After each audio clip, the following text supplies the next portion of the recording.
ये किताब भारत के लोग पढ़ लेते तो ये नारा कभी पैदा ही नहीं होता, जय भीम जय मीम पैदा ही नहीं होता। पैदा करने वाले बिल में घुस जाते।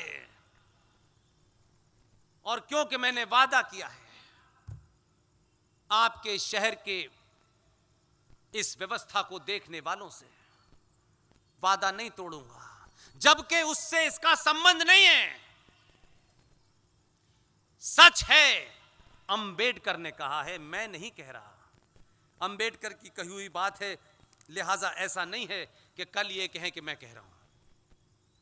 आप सोचते होंगे कि मैं पढ़ दूं, मेरा पढ़ने का बहुत दिल है, लेकिन मैंने वादा किया है कि अगर मैं इसको पढ़ दूंगा तो बहुत लोग अपने अपने हिसाब से इसका इंटरप्रिटेशन करेंगे। और मैं एक जिम्मेदार नागरिक की हैसियत में मैं अमरावती में एक भी पत्थर कोई फेंके ऐसा होने नहीं दूंगा। ये सब चीजें मेरी स्पीच में पॉइंट बाय पॉइंट हैं।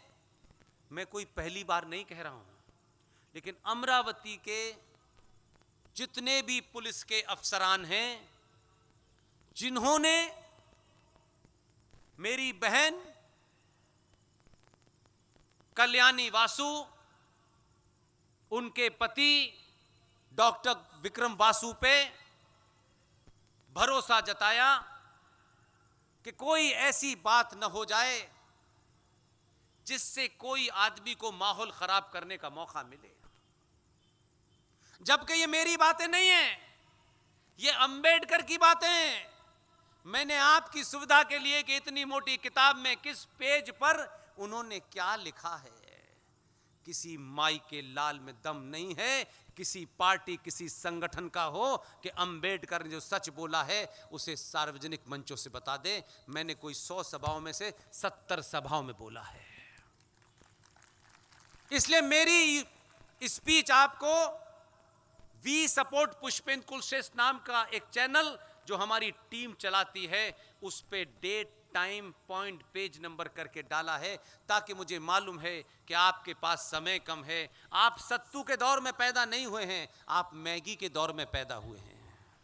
समय कम है आपके पास। वो युवा और युवा बेटी वो सत्तू नहीं खाती, उससे 5 घंटे का प्रवचन नहीं सुना जाएगा। वो अंबेडकर के बारे में ये इतनी मोटी किताब नहीं पढ़ेगी। इसलिए मैंने उसे मैगी में सत्तू लपेट के खाने के लिए कहा है कि ये पॉइंट पढ़ लेगी, ये बात सुन लेगी तो उसको पता चल जाएगा। मैं पढ़ना बिल्कुल नहीं चाहता, क्योंकि मैंने आपके शहर के तमाम पुलिस अफसरान को ये मैसेज कहा है कि आप बेफिक्र रहिए। मैं कोई ऐसी उन्मादी भीड़ को जिनका अकीदा ये हो कि जब तक पत्थर नहीं मारेंगे तब तक वो कुछ और कहलाएंगे ही नहीं, जिनकी सभ्यता में पत्थर मारना है वो मारें, ये छूट आपको नहीं है। और वादा जब कर दिया है तो बिल्कुल भी नहीं है। इसलिए उस YouTube चैनल पे जाइएगा, ये पॉइंट डालिएगा बुलंद आवाज में। मैं बोल सकता था, लेकिन मेरे परिवार से भी ज्यादा क्लोज लोग अमरावती में रहते हैं, उनके दामन पे कोई छींट न लगा पाए। और वो जो सेवा कर रहे हैं आयुर्वेद से, जब कोविड में बड़े बड़े इस प्रदेश की सत्ता के बड़े बड़े नेता, बड़े बड़े ब्यूरोक्रेट जब कोविड नाम की दवा से ठीक नहीं हो रहे थे, तो रात के 2 बजे डॉक्टर विक्रम वासु के पास आते थे कि आप अपनी वाली पुड़िया दे दीजिए, हम उसी से ठीक होंगे। विक्रम वासु के चरित्र पर, उनके परिवार पर एडमिनिस्ट्रेशन की तरफ से कोई सवाल ना हो, बल्कि इस बात से मैं खुश होऊंगा कि मेरे जाने के बाद वो तमाम सारे अधिकारी जिन्हें शंका थी, बड़े संशय थे, बड़े मन में उनके कई सवाल थे, होने भी चाहिए क्योंकि उनके जिम्मे कुछ है। वो नहीं जानते कि पत्थर कहीं से भी कोई मार सकता है, लेकिन उसका आरोप इन दोनों पे लगेगा। मेरी उनसे विनती है, प्रोग्राम समाप्त हो जाए और जब मैं इस शहर से चला जाऊं तो विक्रम वासु के घर जाकर के वो तमाम पदाधिकारी चाय जरूर पीने जाएं। लेकिन आप सबसे कह रहा हूं, किसी बात से बंध गया हूं मैं, कोई मैंने वचन दे दिया है, इसलिए ये किताब मार्केट में अवेलेबल है। एक बार पढ़ लेंगे तो आपको लगेगा जितनों ने लिखी है सब बौने हैं। और ये आज जिस बीमारी से पूरी दुनिया इस बीमारी से जूझ रही है, उसके बारे में अंबेडकर 50 में लिख के चले गए। इसमें से पढ़ दो तो अभी नारे लगने लगेंगे। इसलिए पढ़ना नहीं चाहता मैं, लाया बताया, मैंने बता रहा हूं। अगर आप सच में ये जानना चाहते हैं कि इस राष्ट्र को बीमार किसने किया है, ये राष्ट्र जो अनादिकाल से दुनिया को ज्ञान देता था, यहां की खोजों को ले जाकर लोग अपने गांव और शहरों में उसका नाम बदल के रख देते थे कि साहब हेलीकॉप्टर हमने बनाया है। आप जननी हैं, आपको इन चोरों ने, डकैतों ने, लुटेरों ने इतना बौना बना दिया है कि आप अपनी पहचान भूल गए हैं। हम ही आरंभ हैं और हम ही अंत हैं, ध्यान रखिएगा। और यह सच है, मजहब अलग अलग समय पे आए, कोई 2000 साल पहले, कोई 1400 साल पहले। मुगलों में एक बादशाह था जिसे आप सब लोग पढ़ते हैं कि भाई वो तो बड़ा सेकुलर था। उसका सेकुलरिज्म बताऊं आपको, प्रयाग नाम राज का नाम बदल के अल्लाहाबाद उसी ने रखा था, उस अकबर फ्रॉड ने। और उसने एक मजहब चलाया था, दीने इलाही चलाया था। आपने पढ़ा होगा, कहां मिलता है वो, अब कहां है। इसलिए एक शाश्वत फैक्ट बता करके एक आखिरी बात रखूंगा। कोई भी मनुष्य या कोई मजहब या कोई भी जान जिसमें होती हो, जो भी पैदा हुआ है उसका मरना निश्चित है कि नहीं, होता है कि नहीं।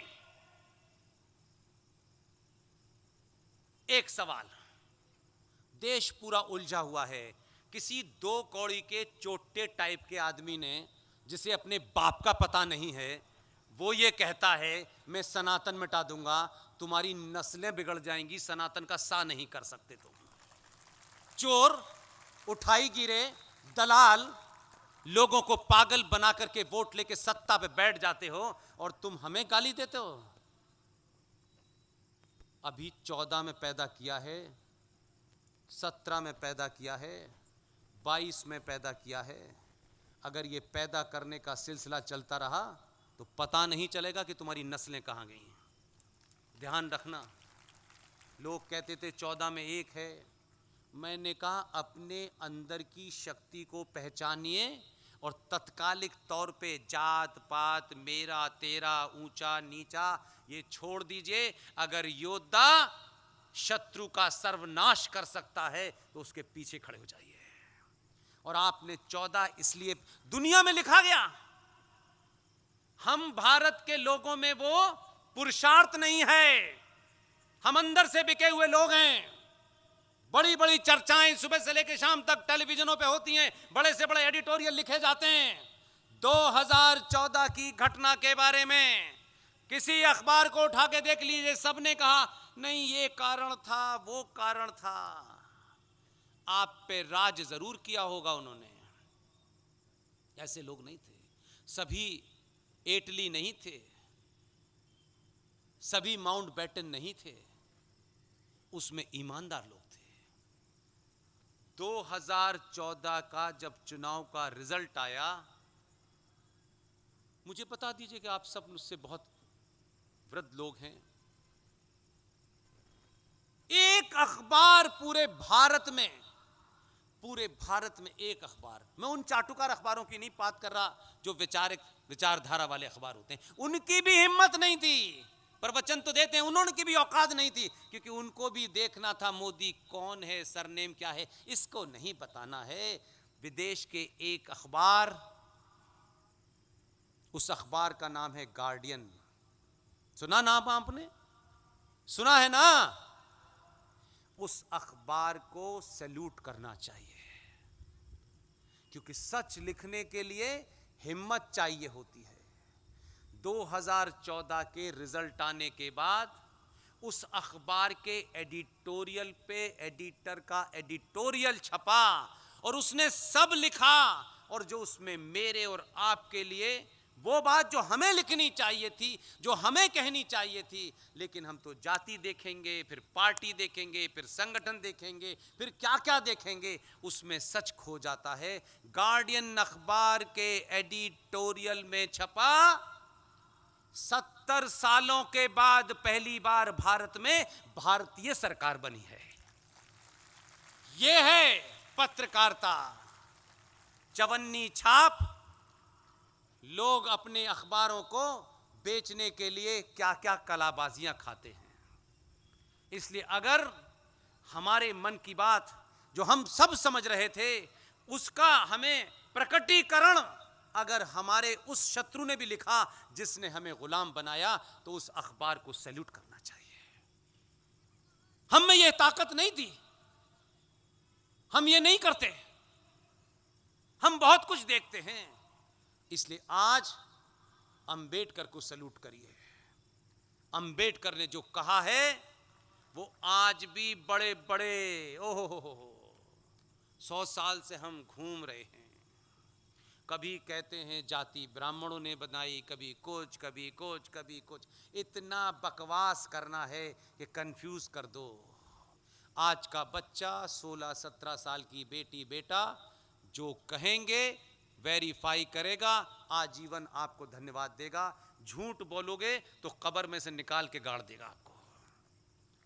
सावरकर जिसको बदनाम करके कपूर कमीशन 1965 में बना था, सावरकर की मृत्यु 1966 में हुई। आज की जनरेशन नहीं जानती कि सावरकर ने ये कहते हुए कि मेरे शरीर को जो कुछ वो शरीर कर सकता था वो कर चुका, अब मेरे शरीर को ये अन्न खा करके अन्न की बर्बादी नहीं करनी। उन्होंने अन्न छोड़ दिया था अपने प्राण त्यागने के लिए, क्योंकि मेरे शरीर से जो कुछ हो सकता था वो मैंने किया। अब न मैं अपने इस शरीर को कोई अन्न नहीं दूंगा। और उन्होंने भूखा रह करके अपने प्राण त्याग दिए थे। उनको 1965 में एक पार्टी को उस इतने बुजुर्ग आदमी से इतना डर लगा कि कपूर कमीशन बनाया गया, और उस कपूर कमीशन में सावरकर को गांधी का हत्यारा बताने की कोशिश की। क्योंकि मैंने आपको बताया कि इससे इंपॉर्टेंट नहीं होता कि आप कितने ताकतवर हैं, सच कहने वाले से दुनिया डरती है। लेकिन मैं सावरकर को नहीं देखा।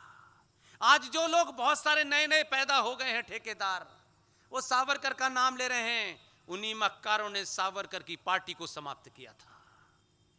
लेकिन सावरकर को चिल्लाने से, हम यूपी के लोग थे, हमने कभी ये ध्यान ही नहीं दिया कि कौन कहां का है, कौन कहां का नहीं है। हमें योद्धा मिलना चाहिए, वो कहां का हो ये महत्वपूर्ण नहीं है। योद्धा है तो हमारा है, उसका सरनेम क्या है तो हमने कभी उस पर ध्यान नहीं दिया। लेकिन ये गर्व की बात है कि सावरकर पे हमारी टीम इतना बोली, इतना बोली, खूब बोली, जितना बोल सकते थे। सिर्फ फैक्ट रखे हमने। सावरकर विजनरी थे। सावरकर ने सुभाष चंद्र से मीटिंग की, और यह सावरकर का ही कद था कि सुभाष कहां भारत के पश्चिम का पूरब का क्षेत्र, और कहां यह पश्चिम, लेकिन यहां अगर आग लगी होती है तो आप पहुंच जाते हैं। दोनों की मीटिंग का जिक्र है। प्रोफेसर कपिल कुमार, देश के जाने माने इतिहासकार, हमारे बड़े भाई, देश के प्रधानमंत्री ने उनको 3 मूर्ति का इंचार्ज बनाया। उन्होंने 18 घंटे 3 मूर्ति जो कि किसी एक विचारधारा के कब्जे में थी, उसमें से डॉक्यूमेंट निकाले। वहीं से डॉक्यूमेंट मेरे पास आया है। उन्होंने निकाला डॉक्यूमेंट, एक जगह सुभाष और सावरकर की तस्वीर है और उस डॉक्यूमेंट से पता चला कि सावरकर ने सुभाष से कहा कि सुभाष, तुम अपनी आईएनए के अंदर ज्यादा से ज्यादा हिंदू सनातनियों को लो, क्योंकि भारत आजाद होगा तो हमारे पास सेना कहां से आएगी। यह सावरकर ने कहा। लेकिन सावरकर के बारे में हो कोई ज्ञानी आदमी सावरकर पे सवाल करे तो मुझे दुख नहीं है, लेकिन आलू से सोना बनाने वाला कर रहा है, इसका दुख है।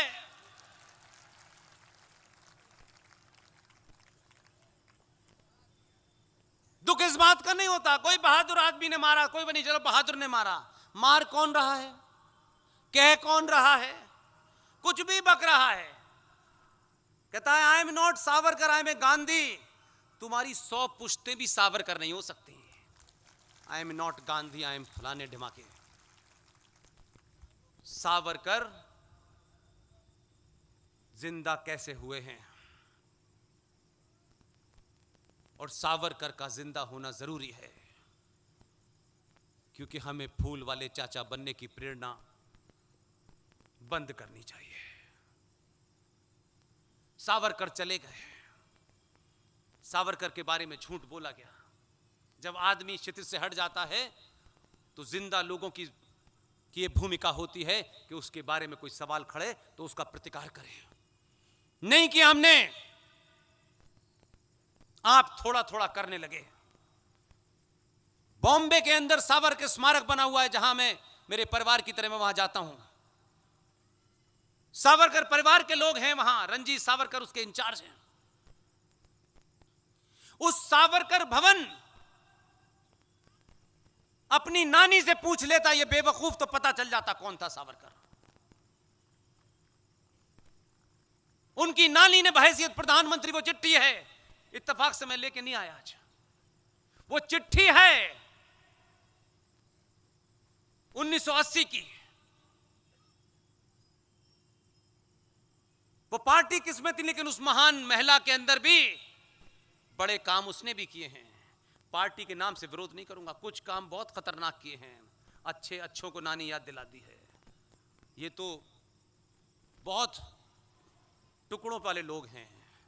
उन्होंने पत्र लिखा, सावरकर स्मारक बनाने के लिए मुंबई में जमीन दी गई और कहा कि सावरकर जैसा सपूत भारत ने पैदा नहीं किया।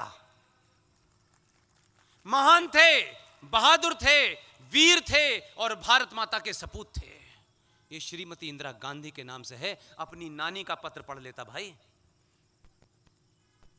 इसलिए सावरकर किताबों में बंद ना हो जाएं, सिर्फ मराठी भाषा में ना रहें। इसलिए आप में से जब भी कोई मुंबई जाए तो सावरकर स्मारक में जाए। मैंने उन लोगों से विनती की कि सावरकर का सारा साहित्य मराठी में है। हम जैसे लोगों को पढ़ने में कठिनाई होती है, बंगाल के लोगों को पढ़ने में कठिनाई होती है, कृपा करके उनके उस सारे साहित्य को हिंदी में, इंग्लिश में कराएं। और सावरकर स्मारक ने उनके तमाम चीजों का हिंदी और इंग्लिश में ट्रांसलेशन चल रहा है। आप जब जाएंगे, सावरकर स्मारक में जाएंगे, एक 25 रुपए की किताब भी खरीदेंगे तो सावरकर स्मारक के लोगों का मान बढ़ेगा, उनकी ताकत बढ़ेगी और उनको लगेगा कि हमने जो कर रहे हैं वो दुनिया को पता चलेगा। और सावरकर पे बोलने से हम कभी शर्माए नहीं। हमको वोट बैंक होगा नहीं होगा, हमारा कोई एजेंडा नहीं था। हमने धड़ल्ले से बोला, क्योंकि हमको ये यकीन हो गया कि सत्ता के शीर्ष पे जो बैठा है वो सुन के अपनी जेब में रख लेता है। कब करना है, कैसे करना है, कितनों का खून चलाना है, कितनों को मिर्गी आनी है, इसका इंतजार करता है। ये उसका प्रोरोगेटिव है, उसे करने दो यार। के नहीं आज ही करो, नहीं हमको नहीं कराना भाई। एक दिन घोषणा हुई आजाद भारत की, सनातनी हिंदू समाज के टैक्स से, आपके पुरुषार्थ की कमाई से भारत की संसद बनी, और संसद थोड़ी सी अधूरी पड़ी थी, थोड़ा सा कुछ काम रह गया था। चिंता नहीं की इसकी, क्योंकि जब उसको यह पता हो गया है कि ये देश मेरे पीछे इसलिए नहीं खड़ा है कि ये मेरा बेटा है, ये मेरी बेटी है, ये मेरा फलाना है, ये मेरा ढिमाका है, उसको ये तो समझ में आ गया है कि समाज कुछ कुछ समझ रहा है कि अगर 1000 साल से आगे का अनादि काल तक भारत को जीवित रहना है और ये समाज उन बुराइयों को दूर करने में मेरे साथ खड़ा है, तो फिर मैं कब क्या करूंगा इसकी चिंता नहीं करनी चाहिए। संसद कंप्लीट नहीं थी, एक दिन घोषणा हुई कि आज ही संसद का इनॉग्रेशन होगा। आधे लोगों को मिर्गी आ गई, बोले ये क्या चक्कर है, अभी तो संसद बनी नहीं है, अभी तो अधिवेशन हुआ नहीं है, अगला तो मई में शुरू होगा। उसको पता था अगली मई कब आएगी, उसने जानबूझकर 28 मई को भारत की संसद का इनॉग्रेशन इसलिए किया, 28 मई को स्वतंत्र वीर सावरकर पैदा हुए थे। जब तक वो समझ पाते आलू से सोना बनाने वाले, तब तक तो इनॉग्रेशन हो गया। रात में पता चला तो 9 आंसू रोए, पत्थर लग गया है। नस्लें पूछेंगी कि 28 मई को क्यों किया था, तो दुनिया को बताना कि 28 मई को भारत की धरती पर एक योद्धा सनातनी हिंदू पैदा हुआ था, उसका नाम था स्वतंत्र वीर सावरकर, जिसके नाम से, जिसकी पुण्य डेट पर बर्थ पर यह हमने इनॉग्रेट किया। आप किसी को जमीन से निकाल करके ऐसे भी जिंदा करते हैं। जिस सुभाष को 45 में मारा वो इंडिया गेट पर तन के खड़ा हुआ है। जिस सरदार पटेल को 12 वोट मिलने के बाद अध्यक्ष नहीं बने, दुनिया की सबसे बड़ी मूर्ति उसकी लगी हुई है। ऐसे ही सभ्यताएं चलती हैं। आप इसमें क्या योगदान दे सकते हैं, अपनी भूमिका तय करें, इस चक्कर में नहीं रहें। ये नहीं मिला, बहुत कुछ नहीं हुआ, मत होने दीजिए। एक दौर कम से कम इस पे निकल जाएगा तो कुछ नहीं होगा। जो ये कहते थे कि अल्लाह के हुक्म से ये चलती है दुनिया, हमारा भी अकीदा है, हमारा भी विश्वास है, उसकी मर्जी के बगैर पत्ता नहीं हिलता। हम कह रहे थे, उनकी समझ में नहीं आ रहा था। हम भी मानते हैं कि अगर आप यहां बैठे हैं तो अपनी मर्जी से ज्यादा उसकी मर्जी है, तब आप यहां बैठे हैं। बहुत सालों से सुन रहा हूं मैं, मेरे तारुफ में बताया गया कि मैं कहां पैदा हुआ हूं।